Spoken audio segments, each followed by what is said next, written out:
Hello everyone and welcome to a new tutorial, and today I'm going to show you how to make Game Pass in Roblox Mobile. It's very easy and simple. All you have to do is to follow my steps, and before we begin, don't forget to hit the like button, subscribe and turn on the notifications. Now, first thing to do is to open your Roblox application and just keep it opening in the background. And now what I'm gonna do now is to go to the browser and type in this search bar right here, create.roblox.com. Search for it and it will show you this page right here. All you have to do is to log in with your account. And what you're gonna do now is to go to the home page, then click on these three lines right here and then choose creations.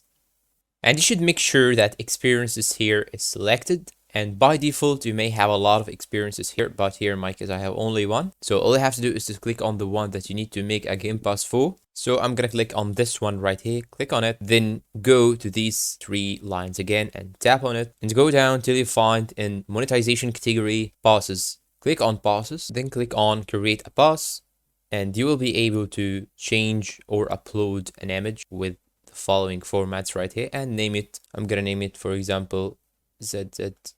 And you can also add a description to your game pass, and then after finishing, click on create pass.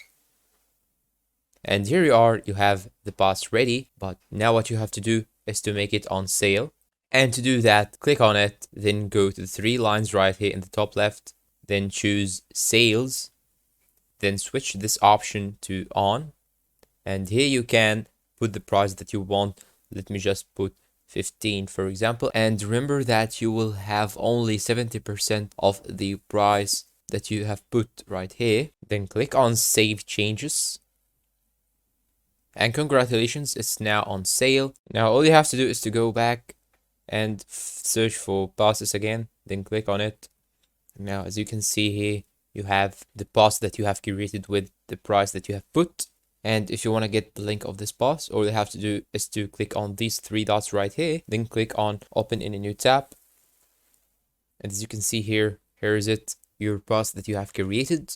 And that's all for today. I hope this video was useful to you all. Thanks for watching and see you in a new video.